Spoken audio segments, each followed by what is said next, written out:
Hello friends. IPL 2026లో నిన్న రాత్రి జరిగిన మ్యాచ్‌లో ప్లే ఆఫ్స్ రేస్‌లో దూసుకుపోవాలనుకున్న చెన్నై సూపర్ కింగ్స్‌కు Lucknow super giants mind blowing shock ఇచ్చింది. ఏకానా స్టేడియంలో జరిగిన ఈ హై స్కోరింగ్ థ్రిల్లర్‌లో లక్నో 7 వికెట్ల తేడాతో ఘన విజయం సాధించింది. టాస్ ఓడి మొదట బ్యాటింగ్‌కు దిగిన చెన్నై సూపర్ కింగ్స్‌కు స్టార్టింగ్‌లోనే గట్టి షాక్ తగిలింది.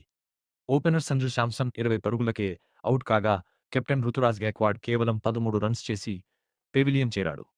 లక్నో బౌలర్ ఆకాశ్ సింగ్ పులు చెరిగే బంతులతో చెన్నై టాప్ ఆర్డర్‌ను కోలుకోకుండా దెబ్బకొట్టాడు. ఉర్విల్ పటేల్ కూడా ఫెయిల్ అవ్వడంతో సీఎస్కే ఒక దశలో కష్టాల్లో పడింది. కానీ ఆ తర్వాత సీన్‌లోకి వచ్చాడు యంగ్ సెన్సేషన్ కార్తీక్ శర్మ. లక్నో బౌలర్‌పై ఎదురుదాడికి దిగి స్టేడియం నలుమూలలా బౌండరీల వర్షం కురిపించాడు. కేవలం 42 బంతుల్లో 6 ఫోర్లు, 5 సిక్సర్లతో 71 పరుగులు చేసి టీమ్‌ను ఆదుకున్నాడు. లాస్ట్‌లో శివం దూబే కూడా 16 బంతుల్లో 32 రన్స్‌తో మెరుపులు మెరిపించడంతో చెన్నై నిర్ణీత 20 ఓవర్లలో 5 వికెట్ల నష్టానికి 187 పరుగుల భారీ స్కోరు సాధించింది.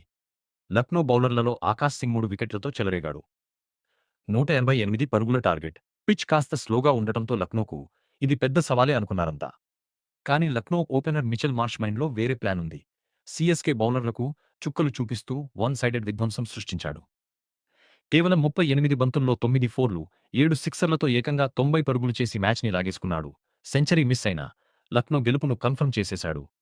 అతనికి తోడుగా జోష్ ఇంగ్స్ 36, చివర్లో నికోలస్ పూరన్ 32 పరుగులతో రాణించడంతో లక్నో కేవలం 16.4 ఓవర్లలోనే 3 వికెట్లు కోల్పోయి టార్గెట్‌ను ఈజీగా చేసింది.